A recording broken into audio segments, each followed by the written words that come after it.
Bonjour à tous et à toutes.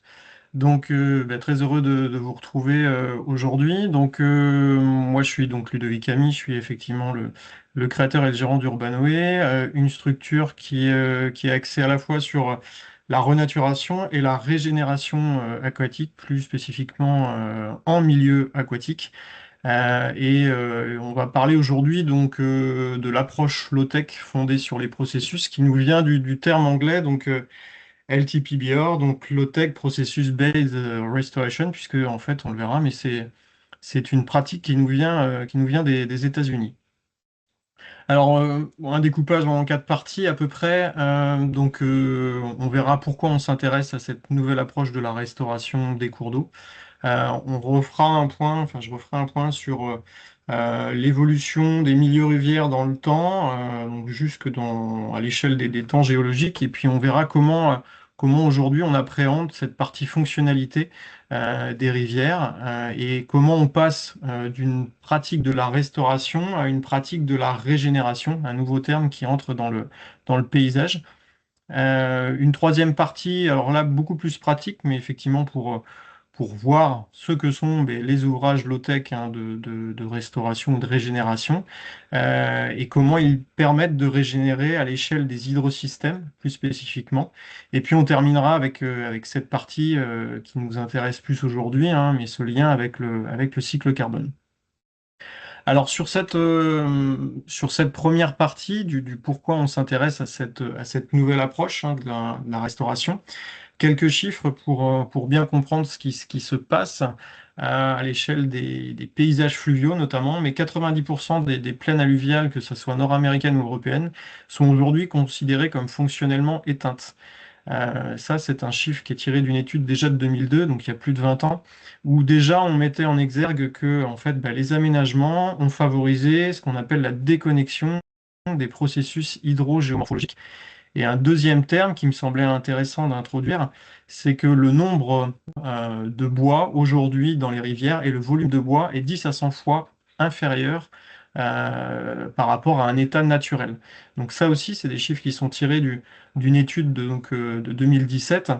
Et là, finalement, tout de suite, on s'aperçoit qu'il y a deux composantes qui sont mises en avant. C'est cette composante fonctionnelle autour des aménagements et des processus hydrogéomorphologiques qu'on détaillera après. Et puis une composante aussi qui participe à la fonctionnalité des rivières qui est le bois. Une première ici illustration, donc on a ce qu'on appelle une rivière à méandres, hein, qui fait peut-être d'ailleurs partie dans votre imaginaire d'un paysage en bonne santé, ou au moins un paysage fonctionnel. En réalité, ça correspond à une esthétique assez contemporaine hein, des rivières et des milieux fluviatiles, puisque en fait, c'est à peu près donc déjà au 18 ou au 19e siècle qu'on s'aperçoit qu'on a des paysages qui sont majoritairement déforestés, donc dépourvus de bois, et en même temps que finalement, on a déjà une partie cultivée de la plaine alluviale. Ça correspond, comme je le disais, finalement à une esthétique qui est relativement récente. Alors que lorsqu'on pense à rivière fonctionnelle, ou en tout cas à un paysage fonctionnel, on devrait plutôt imaginer ce type de paysage-là, c'est-à-dire un paysage qui s'apparente à une rivière en anastomose. Donc je redéfinirai aussi un petit peu plus tard dans les slides, mais un paysage en anastomose, c'est effectivement alors, un ou des chenaux qui vont pouvoir évoluer, donc à la fois dans l'espace et dans le temps, donc une liberté de mouvement, qui vont être comme ça connectés et qui vont avoir un régime hydrologique qui va être variable dans le temps. On a ici un chenal, on va dire principal ou des chenaux principaux, mais on a aussi ici, vous voyez, hein, une zone beaucoup plus lentique hein, qui pourrait s'apparenter à un marais ou à une mare.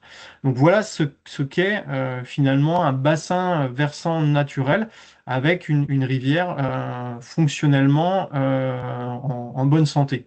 Ça fait pleinement référence à une notion qui a été définie il y a à peu près 20 ans, qui est l'espace de bon fonctionnement, justement, qui appréhende beaucoup mieux la fonctionnalité des rivières Et cet espace de bon fonctionnement, il définissait la liberté hydromorphologique des rivières.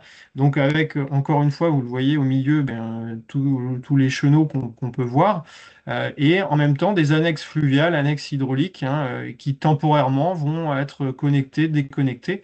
Donc une sorte, je dirais, de transition entre le milieu aquatique et le milieu terrestre, en interaction aussi avec ce qu'on appelle des communautés biotiques, mais aussi abiotiques.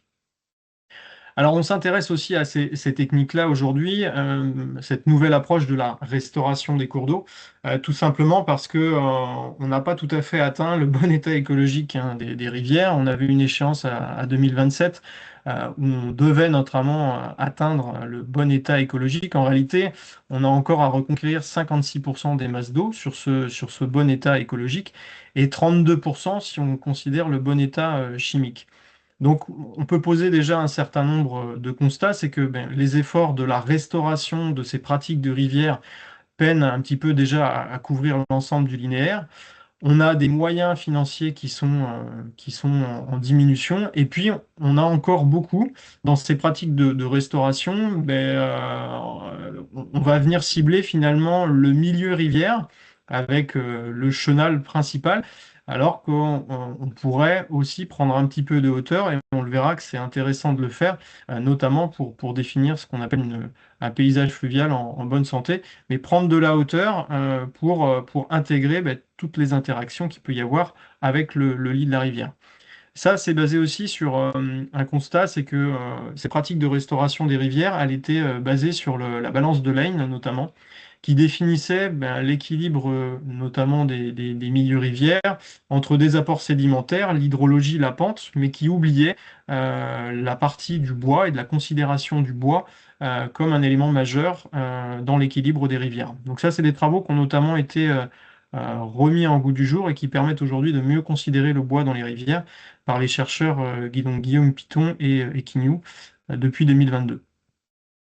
On s'intéresse, mais comme je le disais, hein, donc, à cette nouvelle approche parce qu'on a toujours des dégradations sur les écosystèmes. Donc ces dégradations, c'est des pollutions, des aménagements hydrauliques, c'est de la disparition de certains migrateurs aussi, hein, qui entraînent aussi un effondrement de certaines populations. Globalement, c'est la disparition des zones humides.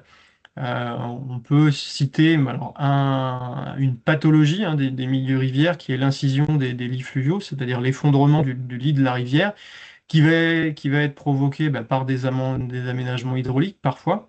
Et ça, il faut bien comprendre que ce sont des processus, hein, pour faire référence à la première salle que je présentais tout à l'heure, ce sont des processus qui ont été tout simplement bloqués. Mais donc là, on pense à l'érosion latérale et aussi au manque de liberté de mouvement des rivières. Donc ce sont ces processus qui créent en fait la dégradation sur ces écosystèmes-là.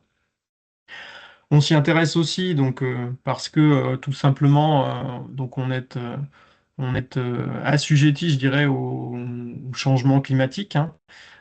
Et donc ce changement climatique, hein, il induit donc une modification dynamique de l'eau dans les bassins versants. Le réchauffement climatique sur lequel on est aujourd'hui sujet, donc on est à peu près à plus 1,5 degré de réchauffement. 1 degré de réchauffement, donc ça induit 7% de vapeur d'eau en plus, donc ça induit une fonte de la cryosphère. Ça induit également alors une France coupée en deux, hein, de manière hydrologique, avec des extrêmes hydrologiques beaucoup plus peut-être marqué sur des manques sur la moitié sud et des apports plus importants sur la moitié nord de la France. On va maintenant parler donc d'évolution des rivières dans le temps, comment elles ont évolué et faire le lien avec ces fonctionnalités et petit à petit introduire une pratique de restauration à une pratique de régénération des hydrosystèmes. Alors, je vous le disais tout à l'heure, hein, donc une rivière en anastomose qui est considérée comme le système rivière originel. Donc, c'est un système de chenaux multiples avec des îlots et qui sont en dehors de la plaine même d'inondation. Et ce qu'il faut savoir, c'est que on le retrouve d'ailleurs dans des études, mais durant l'Holocène ancien, donc il y a plus de 12 000 ans, la plupart des petits et des moyens cours d'eau étaient majoritairement des systèmes comme ça à chenaux multiples et souvent encombrés de végétation. Donc on retrouve encore cet élément important du bois et de la végétation dans les milieux rivières. Le petit schéma que vous avez ici, c'est un schéma de processus en réalité qui montre comment on retrouve un équilibre de rivière vers ce qu'on appelle le stade zéro. Donc c'est le stade donc, en anastomose. Et si on n'agit pas effectivement sur ce processus-là de manière chronologique, eh bien on a des rivières qui sont perpétuellement en fait, dans leur processus de dégradation, d'incision. Donc on le verra que l'approche de restauration low-tech permet effectivement de contrecarrer ce processus-là au bénéfice de l'élargissement des chenaux, de la gradation du lit de la rivière pour retrouver un milieu hydraté et reconnecté au sens d'une rivière en anastomose. Alors, et ce qu'il faut comprendre, c'est que donc, les milieux rivières ont évolué, je vous le disais, avec le végétal. À l'origine, si on n'avait pas de végétal, hein, bordant par exemple un cours d'eau, on serait sur des rivières donc très très minérales, exclusivement minérales d'ailleurs, qu'on retrouve par exemple en Islande, hein. On a des rivières qui sont sur des terrains volcaniques entièrement minérales. Et donc, c'est ce qu'on appelle des rivières en tresse. On a une évolution de ce milieu-là à partir du moment où la vie est apparue et où les arbres sont apparus il y a à peu près 400 millions d'années. Donc ça, c'est un premier élément de forçage de l'hydrosystème. Et on en a un second qui arrive il y a 8 millions d'années, c'est l'apparition du castor, puisque le castor va aussi agir par son écologie sur la réhydratation et la reconnexion des plaines alluviales avec les milieux cours d'eau. À l'époque médiévale, d'ailleurs, on a donc une étude hein, qui fait remonter cette information-là, mais qui montre une corrélation entre l'éradication des castors et la disparition des milieux rivières en anastomose. Le castor, il faut savoir qu'il est donc au Moyen Âge, il était vu un petit peu comme un concurrent hein, par rapport à l'espace, puisque il occupait fortement l'espace et en même temps, en fait, on a commencé à le chasser assez massivement pour sa fourrure, pour sa chair également, et puis pour son castoreum. Et puis, dernière, je dirais, grande étape de dégradation de ces paysages fluviaux, c'est l'intensification des modifications physiques. Et ça, c'est les dégradations que j'ai pu évoquer tout à l'heure.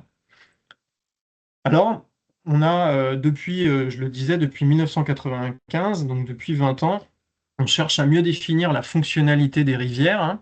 Et on a cette année donc une étude qui est parue donc à l'été 2025 qui a cherché à définir effectivement ce qu'était un paysage fluvial sain et adaptatif et qui l'a défini pardon, selon trois principes de santé. Le premier, c'est qu'un espace rivière a besoin d'une interaction en fond de vallée. Donc il y a un besoin d'espace et ça fait pleinement référence à ce que j'ai défini tout à l'heure, l'espace de bon fonctionnement.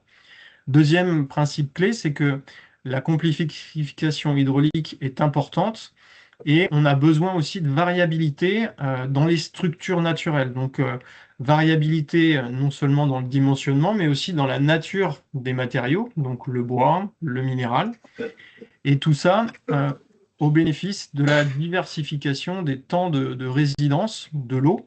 On va chercher finalement l'inefficacité hydraulique hein, avec donc des régimes rapides, mais aussi des régimes beaucoup plus lents, par exemple, qui vont profiter à des milieux marécageux, des bois ou des annexes hydrauliques.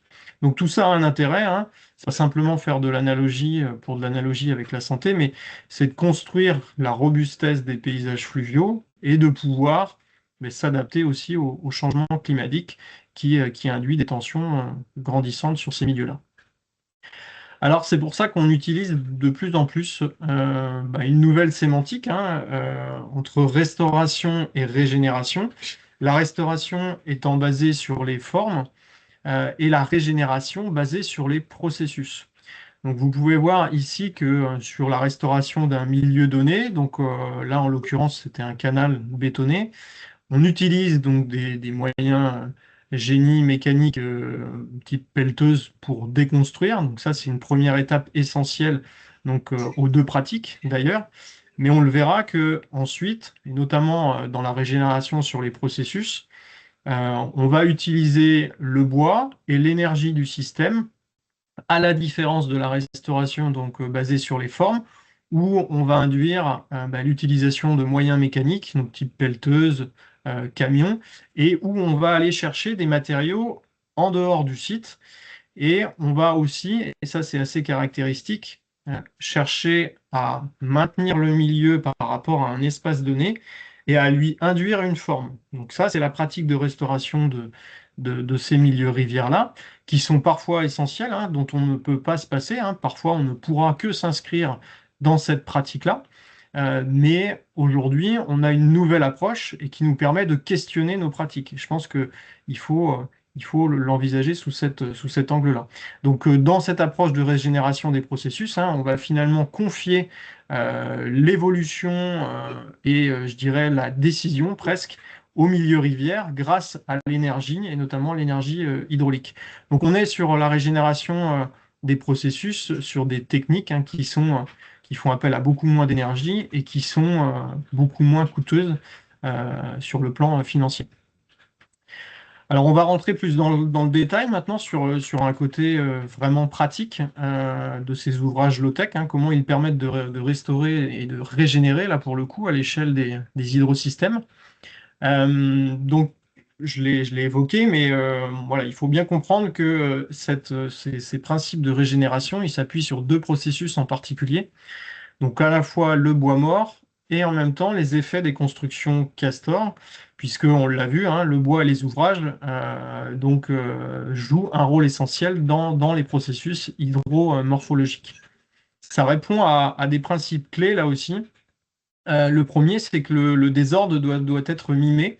Je vous montrerai des illustrations sur les prochaines slides, mais on va chercher avant tout hein, à activer des processus. C'est-à-dire que on ne cherche pas à faire des structures qui soient parfaitement géométriques, hein, mais on va chercher à mimer ce qui existe dans les milieux naturels. Le deuxième des principes, c'est que on cherche la complexification et on va plutôt chercher la multiplicité des ouvrages plutôt que de baser nos intentions sur un grand ouvrage qui pourrait activer beaucoup de processus. Pourquoi? Parce qu'on a des ouvrages qui sont en interdépendance, c'est-à-dire que certains, par exemple, seront chargés de recruter du sédiment, quand d'autres, par exemple plus en aval, seront destinés à déposer des sédiments. Donc il y a vraiment une notion comme ça d'interdépendance entre les ouvrages. Autre point important, je l'évoquais avec la slide précédente, c'est que on prend les matériaux au maximum sur le site. On ne va pas chercher de matériaux à l'extérieur, donc à proximité immédiate, hein, on a peu de moyens engagés pour réaliser ces travaux-là, si ce n'est que l'énergie de quelques personnes ou d'un groupe de personnes. Et puis, dernier élément important, qui est presque philosophique, et je dirais que c'est presque un nouveau paradigme hein, dans la restauration, c'est que on laisse faire les ouvrages. Et finalement, les ouvrages ne sont pas la finalité, mais sont Bah, bien c'est le un webinaire que j'écoute sur la moyen, régénération des cours d'eau. mais, Et je crois mais que je que vais les... l'arrêter parce que oui, voilà, pardon, j'avais le son de quelqu'un qui intervenait. Mais que effectivement, donc les ouvrages ne sont pas donc les moyens. Les ouvrages, pardon, sont les moyens, mais pas la finalité, et qu'on utilise l'énergie de la rivière pour justement réactiver ces processus. Alors, les ouvrages low-tech dans la pratique, donc il y a certaines typologies hein, d'ouvrages. Certains sont des ouvrages bois, d'autres, et je pense notamment au mimétique Castor, qui vont être justement positionnés pour agir par rapport à des problématiques précises. Donc, chaque ouvrage a sa fonction, et on va pouvoir comme ça, donc soit grader le lit de la rivière, complexifier les milieux, accélérer les flux, voilà, pour remettre en mouvement des dépôts sédimentaires, par exemple, et puis dans certains cas, venir réhydrater la bande active ou la marge alluviale. Donc les ouvrages low-tech sont aujourd'hui beaucoup mis en lumière par un ouvrage en particulier qui est le mimétique Castor. Donc, c'est un ouvrage donc filtrant, hein, qui va laisser passer le flux de la rivière, mais qui va le ralentir. Et donc, ça va avoir comme effet de venir favoriser donc des ouvrages secondaires. Et on va comme ça donner beaucoup plus de place à terme au chenal ou au chenot pour réhydrater voilà, une plaine qui aurait pu être déconnectée. Voilà. Donc, c'est complètement en appui sur l'écologie du castor qui, lui, fait ça pour se protéger, notamment hein, quand il fait monter les niveaux d'eau par ces barrages. Il fait ça pour se protéger hein, des prédateurs. Alors, exemple d'ouvrage bois, donc vous avez ici le sculpteur de lit. Donc là, on est sur un ouvrage effectivement qui va chercher à contrer l'incision et à ramener de l'hétérogénéité sur le milieu. Les ouvrages bois sont des ouvrages, à la différence hein, notamment des ouvrages mimétiques Castor, qui ne font pas varier le niveau de crête d'eau. Donc on le verra par la suite. Donc là, sur le mimétique castor, en pointillé haut ici, vous avez en amont donc le niveau d'eau, la crête d'eau hein, qui justement s'est élevée. Et puis en partie basse, donc en pied d'ouvrage, eh ben, vous avez à peu près donc là 60 cm de différence de niveau d'eau. Et cette chute d'eau est généralement accompagnée de branchage aussi, hein. Le castor fait ça pour limiter tout simplement les phénomènes d'affouillement. Donc le mimétique castor, il est là pour aggrader le lit, ramener de l'hétérogénéité, ralentir les flux et puis à terme réhydrater les marges hein, par l'ouvrage de chenaux secondaires. Donc là ici on se rend compte aussi voilà, de la différence du niveau d'eau sur un mimétique castor. Alors, quelques images en illustration. Donc là, ce que vous voyez sur l'image de gauche, donc c'est un ouvrage, ou ce que vous ne voyez plus, en l'occurrence, c'est un ouvrage castor qui a disparu, donc qui a bien fonctionné, puisque ça a permis une sédimentation. Ce qu'il faut avoir à l'esprit, donc là, on est sur le bassin versant du Ciron, c'est qu'ici, vous aviez en fait un phénomène d'incision sur à peu près 80 cm de hauteur, et que un an après, grâce effectivement à cet ouvrage mimétique Castor, eh ben, on a pu aggrader le lit et on ne voit quasiment plus hein, en fait, l'ouvrage en question. Donc ça, c'est aussi un exemple qui montre que les ouvrages sont temporaires et qu'ils permettent de réactiver des processus. Deuxième exemple en forêt ici, donc quand on passe à côté, on n'a absolument pas pour idée qu'on est sur un ouvrage créé par l'homme. Ce que vous voyez là, c'est une trogne de saule.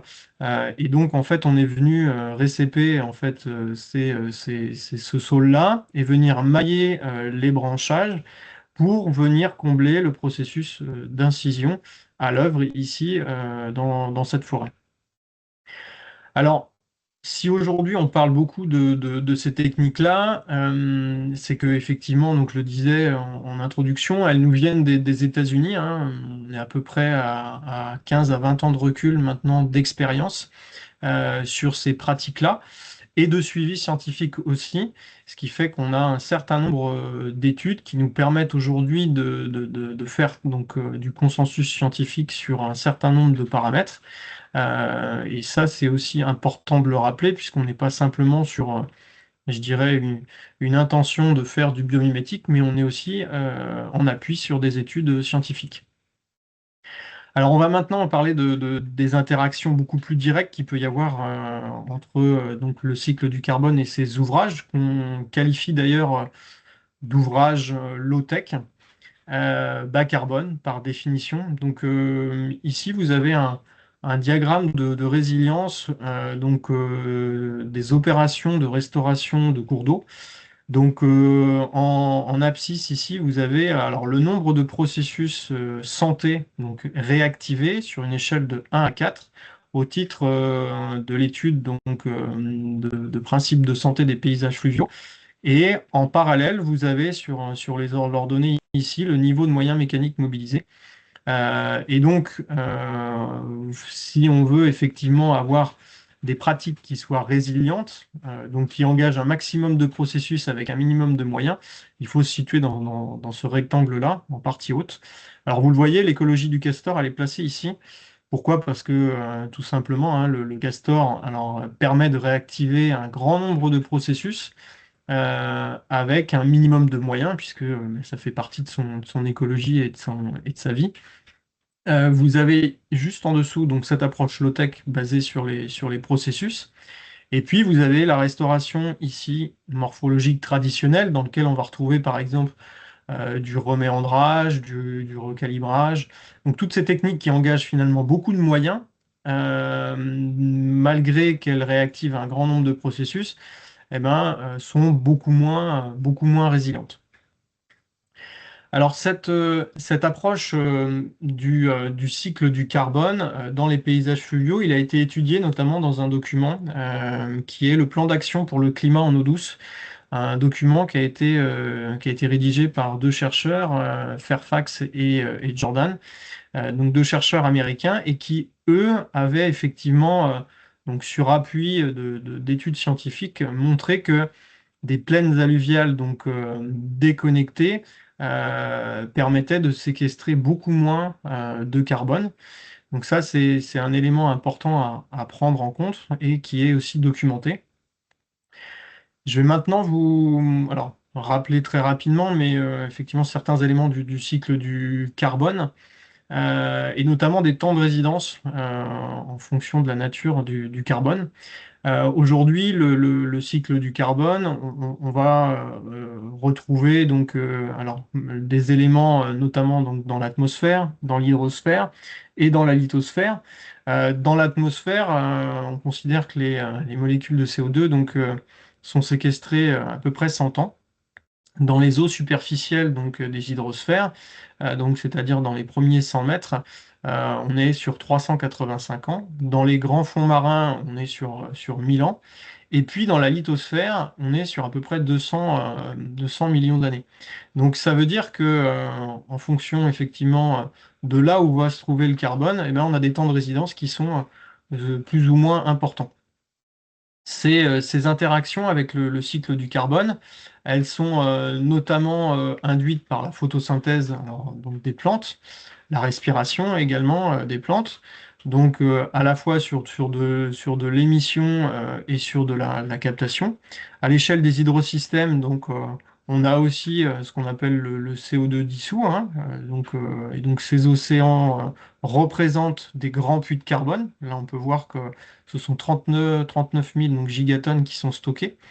Et on a aussi des phénomènes de relargation, d'évaporation. Et puis dans la lithosphère, ce sont également des puits, et le plus grand puits de carbone. Et là, on est sur des échelles de temps qui sont sur des échelles géologiques. Alors, une petite infographie qui, pour moi est intéressante et qui permet de repositionner les zones humides dans ce cycle carbone au travers des autres écosystèmes. Les zones humides, donc dans leur sol, donc, sont les zones les plus capacitaires en termes de séquestration de CO2, hein. Vous avez ici donc, cette infographie qui le montre bien. Et deuxième information importante, puisque le deuxième puits, donc, ce sont les forêts boréales.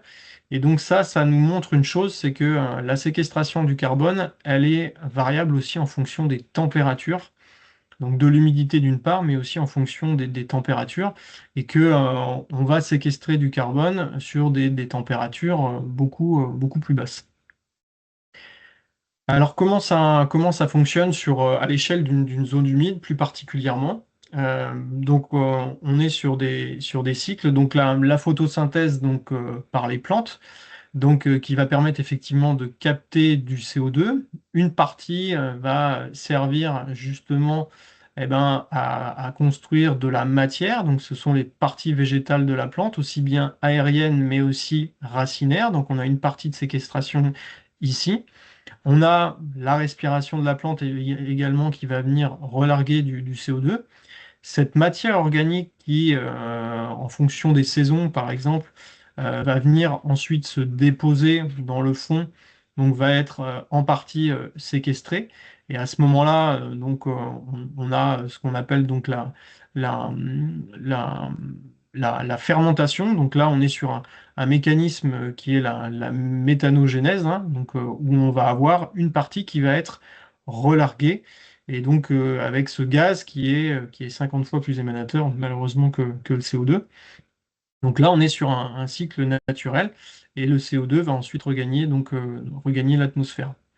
Donc voilà comment le cycle s'opère. Donc là, je vous l'ai fait de manière simplifiée, mais ça fait partie effectivement des choses à appréhender sur cette histoire du cycle de carbone en zone humide. Alors comment concrètement ça fonctionne? Donc le cycle du carbone, je le disais, c'est à la fois des puits et des sources. Les ouvrages donc low-tech et les ouvrages Castor notamment vont avoir pour fonction de ralentir les eaux.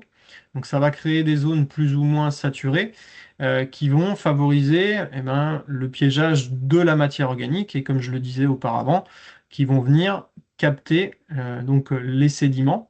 Et donc ça, c'est ce qu'on appelle une minéralisation plutôt lente et incomplète, parce qu'on va effectivement, grâce au manque d'oxygène, donc ces conditions anoxiques, venir ralentir la minéralisation.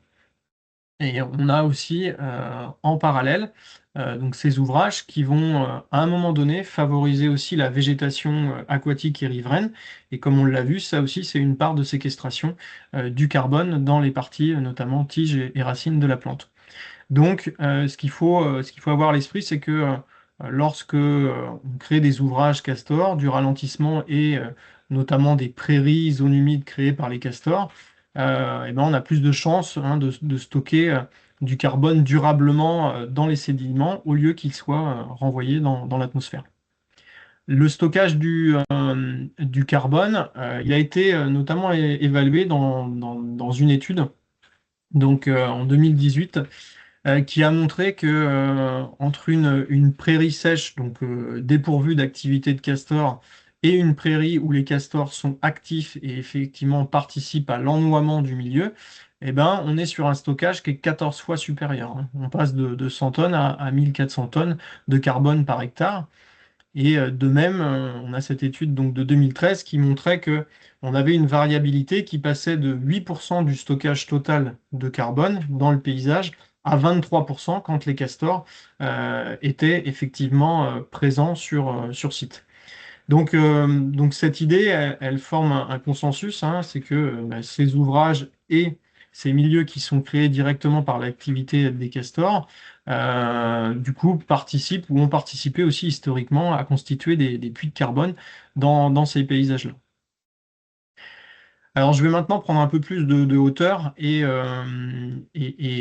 faire un lien aussi avec l'actualité sur la dégradation du cycle carbone. On a quelques études là, parues dernièrement, notamment à l'été 2025, qui remettent en cause tout simplement la captation et la séquestration du carbone par les forêts et plus particulièrement du renversement de la balance. En moins de 12 ans, donc on a une chute de l'absorption du CO2 de 27%. Et vous pouvez le voir, il y a certains massifs qui sont beaucoup plus vulnérables que d'autres, notamment sur toute la partie Grand Est et le massif du Jura. Ce qu'il faut comprendre, c'est que on a donc là 38%, donc entre 2015 et 2023, 38% de moins de stockage de carbone que entre les échelles de temps 2005 et 2013. Si vous êtes peut-être baladé dans le Jura, vous avez pu voir ces peuplements notamment d'épicéas qui sont vraiment en train de dépérir. Et donc ça illustre très bien effectivement cette remise en cause de la captation du carbone. Alors c'est quelque chose qu'on retrouve aussi au-delà des forêts françaises et européennes, hein, puisque dans les forêts tropicales, notamment forêts australiennes, il y avait une étude qui est parue aussi là en octobre dernier et qui montrait effectivement que à l'échelle de l'État du Queensland et d'une forêt particulièrement. On avait entre les années 71 et 2620 kg de CO2 par hectare qui étaient stockés, alors que aujourd'hui, ce sont 930 kg de CO2 qui sont émis par cette même surface. Et c'est une information aussi qu'on retrouve et qu'on commence à retrouver malheureusement à l'échelle des océans. Et c'est ce qui explique d'ailleurs l'acidification des océans et aussi le fait qu'on ait dépassé cette limite planétaire-là.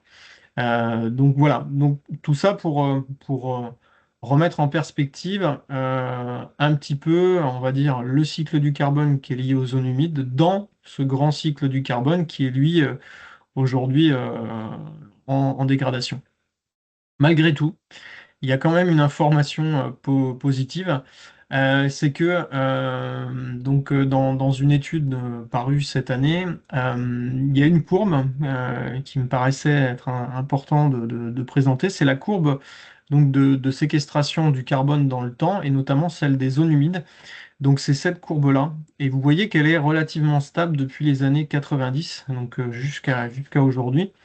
Donc, ça, c'est une information importante et intéressante parce qu'elle montre tout simplement que les zones humides, donc malgré qu'on soit sur à la fois donc, des émissions hein, de CH4 et de la séquestration de CO2, eh ben, les zones humides sont dans le changement climatique un gage de stabilité de puits de carbone.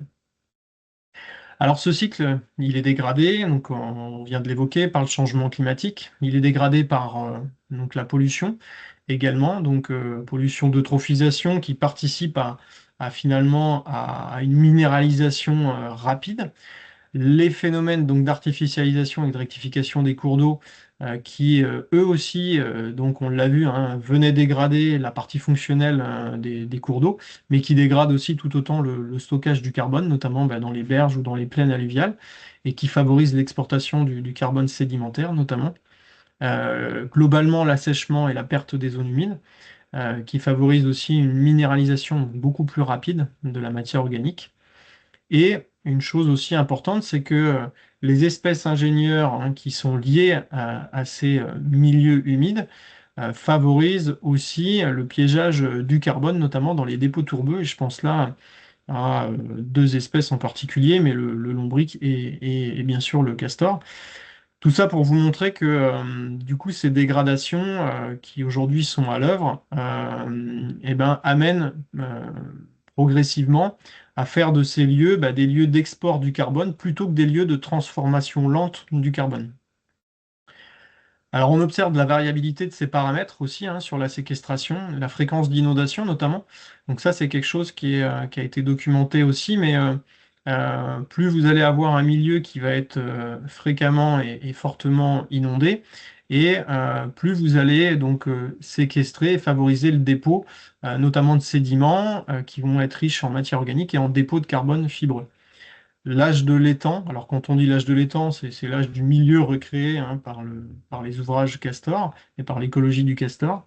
La température également, j'en ai parlé tout à l'heure. Et puis les types de sol et de végétation également, hein, et la fonction notamment de densité végétale va venir induire plus ou moins de séquestration sur le paysage. Une information importante également, c'est que une étude de 2018 a démontré que plus on avait de séquestration, enfin plus on avait de sédiments qui étaient captés, et plus on avait eh ben, effectivement de carbone accumulé dans ces sédiments-là. Alors, donc, je le disais, donc on a à la fois un phénomène de captation du CO2 et on a un phénomène de relargation, donc notamment par les émissions de méthane et aussi de CO2 aussi en partie.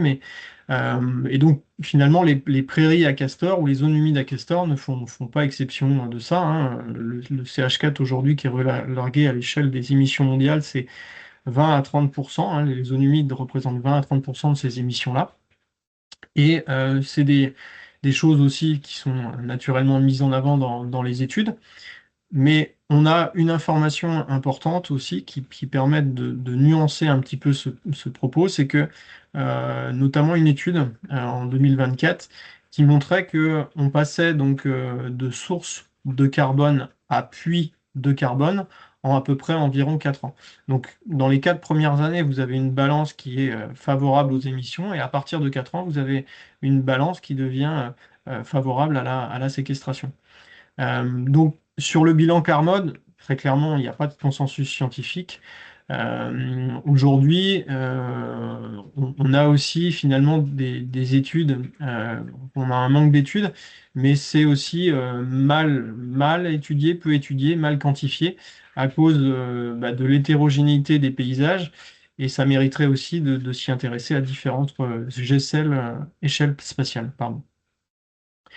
Alors malgré tout, on a une étude en cours intéressante qui est une étude suisse sur le territoire de Martalen. Et les premiers résultats montrent qu'ils ont pu stocker 63 tonnes de carbone. Donc grâce à ces paysages où le castor était présent. Et donc pour donner une idée comparative, hein, ça représente 63 tonnes, c'est l'équivalent des émissions de 19 Suisses par an. Voilà. Et que, autre information, c'est que pour que ces processus se déroulent de manière optimale, donc pour que ces paysages puissent capter un maximum de carbone, l'eau doit s'écouler absolument sur la plaine alluviale. Donc on revient encore une fois à cette idée de connexion latérale avec la plaine alluviale, au profit justement de ces zones humides beaucoup plus lentes et qui sont très productives sur le plan de la biomasse.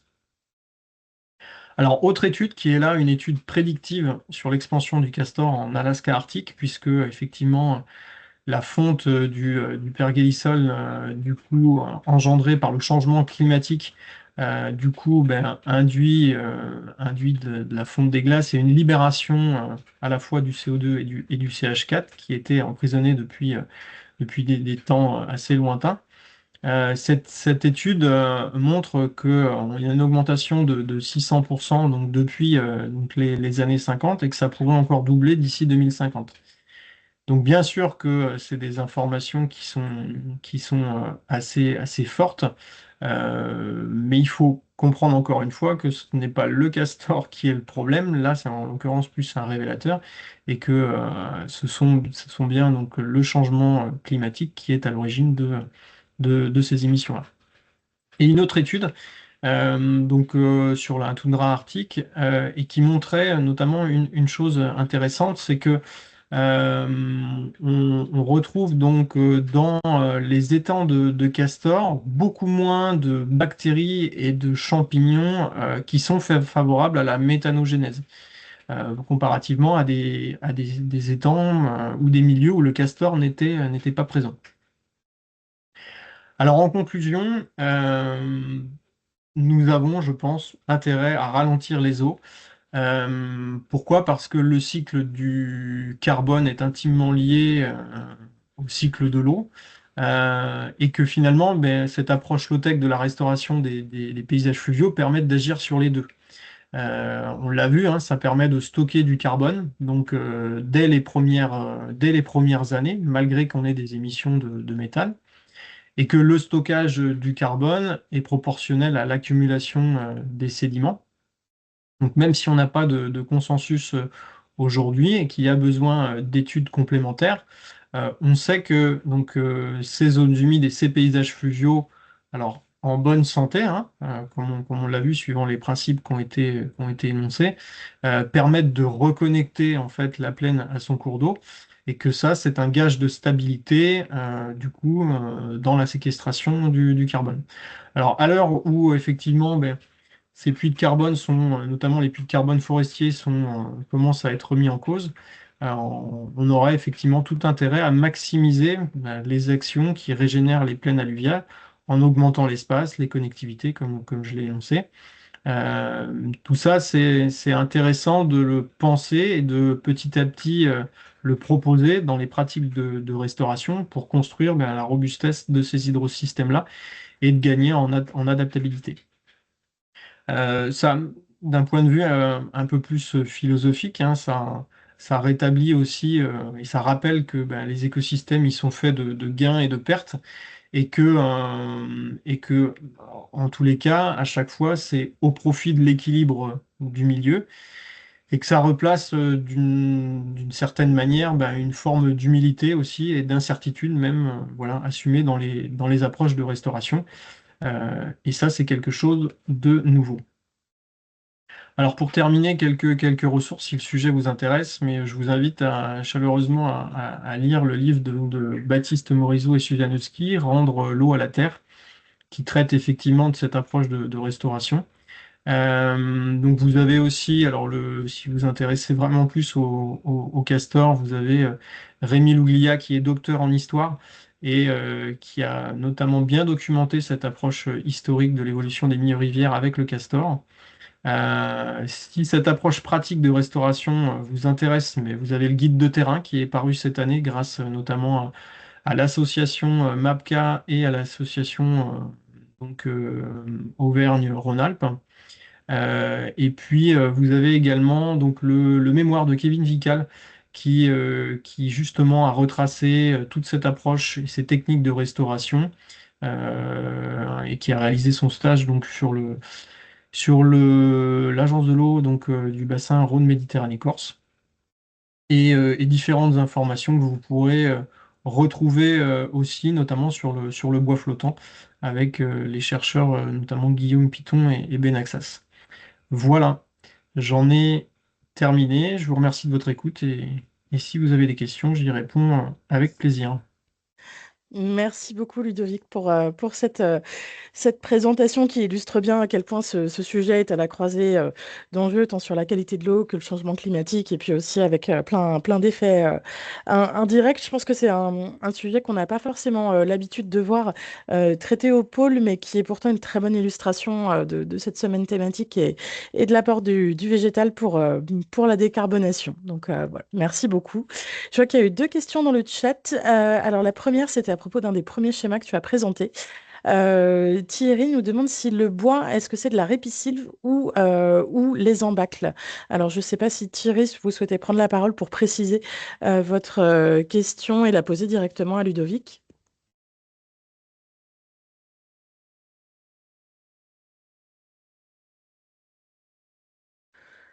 J'ai pas de près de... Oui. Oui. Sinon, je peux y répondre effectivement parce Ok, que bon, vas-y, ouais.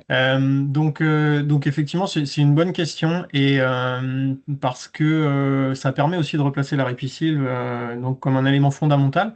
Alors effectivement, quand on parle de bois et d'utilisation du bois, notamment pour construire donc les ouvrages low-tech, on utilise du bois vivant, effectivement, qui est pris directement à proximité immédiate, donc oui, dans la ripisylve. Et effectivement, cette deuxième notion d'embâcle, elle est importante. Alors, je vais faire très court sur le sujet, mais ça permet de différencier une chose, c'est que on a depuis maintenant, je dirais quasiment 20 ans, mais une approche du bois dans les rivières qui est uniquement considérée par cette approche de l'embâcle.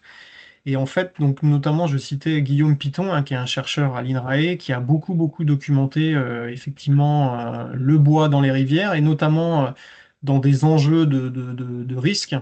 Et en fait, il s'aperçoit que alors j'ai plus le chiffre exact, mais c'est au-delà de 80%, le bois qui forme des embâcles, notamment sur les ouvrages d'art, c'est du bois qui est vivant et qui est arraché, notamment à la ripisylve. Et que finalement, ce qu'on appelle le petit bois mort, lui, est généralement du bois qui va être relativement et facilement libéré, donc notamment notamment sur les ouvrages d'art.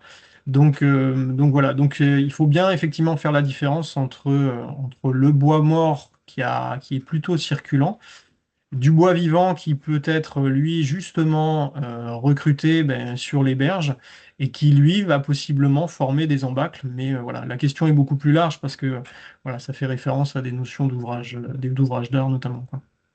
Ok, merci. On avait une deuxième question dans le chat de la part de Gilles qui est, donc dans ton exemple, sur 100 de CO2 capté par une plante, quelle est la part qui est renvoyée par la respiration et sous forme de méthane via la fermentation? Alors, j'ai pas entendu le début de la question. Est-ce que tu peux répéter? Dans l'exemple que tu prends, donc qui était, je ne sais pas si Gilles est présent et veut nous rementionner directement l'exemple dont il s'agissait. Si vous souhaitez, n'hésitez pas. Donc, dans l'exemple que tu as pris sur 100 de CO2 qui a été capté par une plante, quelle est la part qui a été renvoyée par la respiration et sous forme de méthane via la fermentation? Ah, alors la réponse va être courte parce que je n'ai absolument pas la réponse, Gilles.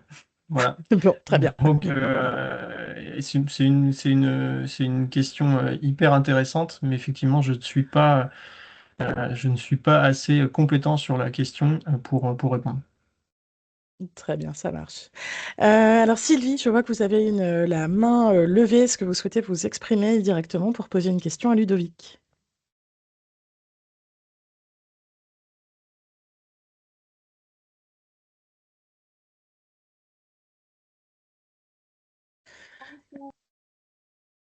B- Bonjour, alors je vous entends, mais de très loin.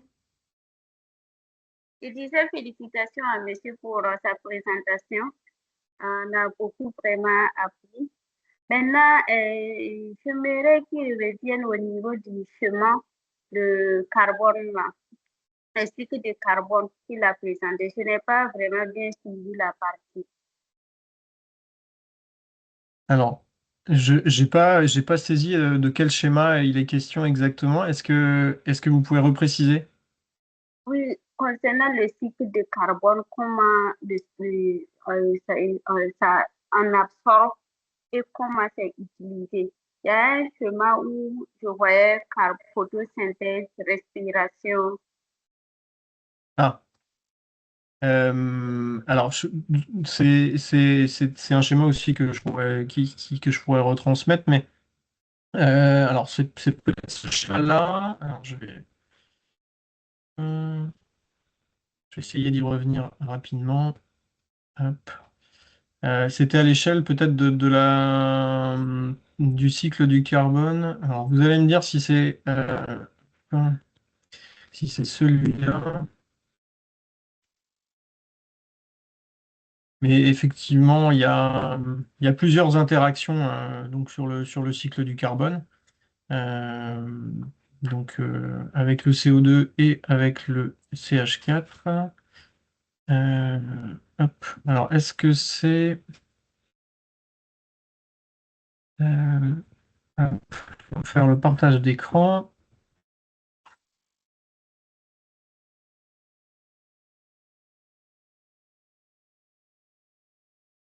Hop,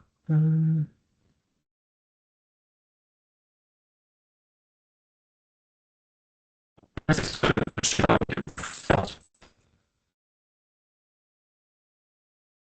ou pas?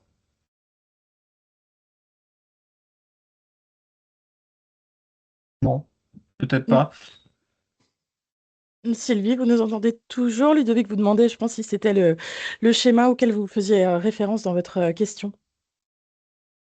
Non, c'est pas ce chemin. Bien avant ce chemin-là. Voilà, c'est ça, celui-là. D'accord. Ok. Et donc, quelle était la question sur ce schéma? Au fait, vous avez expliqué, mais je n'ai pas vraiment compris l'explication du chemin.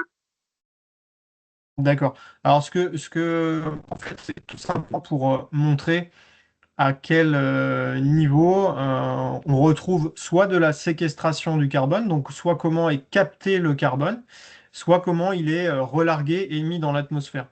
Donc à la fois sous forme de CO2 et sous forme de CH4. Ce qu'il faut retenir, c'est qu'il y a deux grands processus à l'œuvre. C'est la photosynthèse par l'action de la plante qui, elle, va venir capter du CO2, la respiration qui va venir relarguer du CO2, et puis en fait, ensuite, à partir de ce moment-là, toujours donc grâce à la plante, eh bien, on a des captations, des séquestrations qui vont venir s'opérer lorsque la plante va se dégrader, par exemple, la matière organique va tomber donc dans le fond de la zone humide. Une partie va être sédimentée, séquestrée, et une autre partie va être directement minéralisée, dégradée. Et c'est en ça qu'ensuite on a de la relargation, on a du CO2 qui est libéré, même du CH4 qui va se retrouver libéré en conditions effectivement anoxiques, c'est-à-dire quand le milieu il est privé d'oxygène. Voilà. Et c'est un schéma, si vous voulez, je pourrais vous le transmettre et vous faire un petit commentaire si ça vous intéresse. Ouais. Ok, merci beaucoup. Super, merci. Bah, Sylvie, n'hésitez pas à laisser le chat, votre mail pardon, dans le chat si vous êtes intéressé pour recevoir ce schéma et donc les informations supplémentaires de la part de Ludovic. On va terminer avec deux questions de la part d'Agnès, donc qui te remercie Ludovic pour la présentation et qui demande, première question, est-ce que ce type d'expérimentation est soumise à demande de dérogation au titre des espèces protégées ou de la loi sur l'eau et les milieux aquatiques, avec les études d'impact qui vont avec? Effectivement, ça s'inscrit du coup hein, dans la loi sur l'eau. Alors, ce que j'ai pas dit effectivement, parce qu'effectivement aujourd'hui c'était plus, on va dire, les enjeux autour du cycle du carbone, mais ce sont des projets qui sont portés par les collectivités qui portent la compétence GEMAPI, et ce sont eux qui sont chargés de développer ces approches-là. Donc effectivement, les compétences GEMAPI, généralement, hein, ça fait appel derrière à des structures ou des syndicats de bassins versants ou des syndicats de rivières, et qui, eux, sont en charge effectivement hein, d'obtenir certaines autorisations. Et effectivement, pour rebondir sur les espèces protégées, ça fait partie du diagnostic. Dans l'approche pratique hein, du montage d'un projet comme celui-ci, on va regarder alors, les différents documents d'urbanisme hein, auxquels on doit se conformer. Ça peut être notamment voilà, les espèces remarquables en présence, animale, végétale. Voilà, tout ça pour dire qu'il y a un vrai diagnostic qui est posé à la fois sur les fonctionnalités de la rivière, c'est-à-dire qu'on répond spécifiquement à des problématiques. Donc, quand je parle de problématiques, je parle de problématiques, par exemple, de simplification du lit de la rivière, problématiques d'incision. Mais on a aussi un diagnostic hein, qui comprend voilà, les espèces remarquables en place, quoi. Ok, merci. Et deuxième question, alors qui va être un peu en lien avec ta réponse à la première, mais à préciser, savoir quels sont les partenaires qu'il faut aller chercher pour lancer une telle régénération sur un cours d'eau en Île-de-France. Alors, ce sont effectivement ces partenaires-là sur ceux qui ont la compétence GEMAPI. C'est eux qui vont porter le projet, hein, qui vont faire office d'opérateur.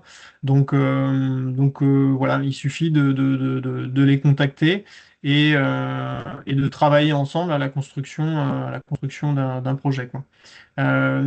Je vais en profiter pour rajouter aussi quelque chose, une perspective, c'est que ces projets-là permettent, et ça c'est ce qui est vraiment différenciant par l'approche plus classique de la restauration morphologique des rivières, puisque l'approche de restauration morphologique des rivières, elle est aujourd'hui confiée à des entreprises de génie écologique, alors après être passée par un bureau d'études, effectivement, hein, qui va définir le projet. Mais aujourd'hui, ces projets-là, qui demandent finalement alors, peu de moyens financiers et peu de moyens mécaniques, peuvent être dans leur réalisation des projets qui vont être portés par les habitants du territoire, les riverains, voilà, et aussi qui vont être portés et réalisés par les agents de la GEMAPI, hein, les techniciens de rivière, par exemple. Et ça, c'est quelque chose qui est relativement nouveau dans cette approche de la restauration. C'est-à-dire on va venir inclure vraiment presque parfois une démarche participative citoyenne dans les projets.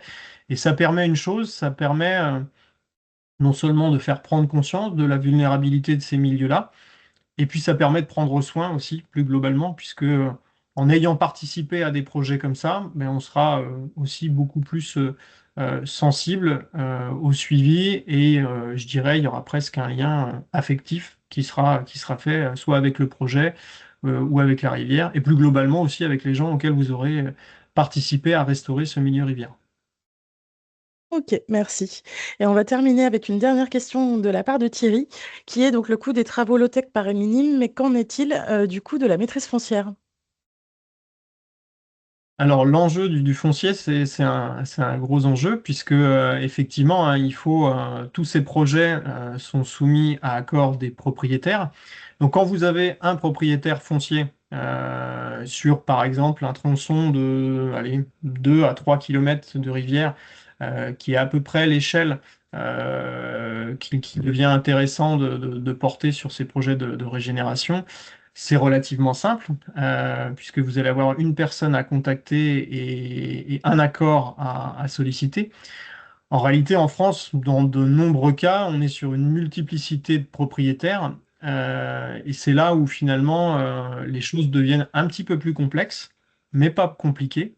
Donc on a des outils aujourd'hui qui permettent effectivement, notamment au titre de l'entretien des rivières, qui permettent d'inscrire ces projets-là dans le paysage de la restauration. Mais effectivement, c'est une condition préalable et fondamentale. Il faut que le propriétaire des lieux, hein, ait donné son accord. Donc voilà. Après, je pourrais rentrer un peu plus dans le détail, mais il y a des différenciations sur ce sont des approches de restauration qui sont soumises à déclaration préalable. Et voilà. Mais en tout cas, il y a des possibilités, il y a un espace des possibles. Et ce qu'il faut savoir aussi, c'est que on construit cette approche-là en France, qui est nouvelle, avec notamment donc la DDT, les services de l'OFB aussi, et que l'idée, c'est que petit à petit, ces approches deviennent presque normalisées et beaucoup plus facilement déployables qu'elles ne le sont aujourd'hui. Donc voilà, les outils sont aussi en train de se construire par rapport à ça. Ok, merci beaucoup. Bon, on a déjà dépassé un petit peu l'horaire de midi, donc pour pas finir trop tard, je propose de conclure. Merci beaucoup, Ludovic, pour cette présentation. Et puis, bah, je pense que tu restes aussi joignable pour qu'on poursuivre les échanges si besoin. Je vous partage juste très rapidement deux informations hop, avant de vous laisser, qui est donc le projet d'opération collective sur la décarbonation. Qui est financé par l'ADEME et auquel VG Police Valley souhaite répondre et pour lequel nous recherchons 10 entreprises qui souhaitent s'engager dans des démarches de décarbonation avec la démarche Acte pas à pas ou des dispositifs individuels et puis participer à une animation collective par groupe filière ou territoire. Donc, si vous êtes intéressé, vous pouvez contacter chez VG Police Valley soit Victor Noël, soit Marianne Simoneau. Si besoin, je peux vous mettre leur contact dans le chat. Et deuxième information, pareil, je vous mettrai le lien directement dans le chat. Nous vous proposons de répondre à une enquête en partenariat avec Tenerdis sur la décarbonation des usages dans l'agroalimentaire et l'agriculture. Voilà, merci beaucoup à vous pour votre attention. Et puis, je vous souhaite une bonne journée. Je vous dis à bientôt. Au revoir. Merci à tous. Merci Véronique.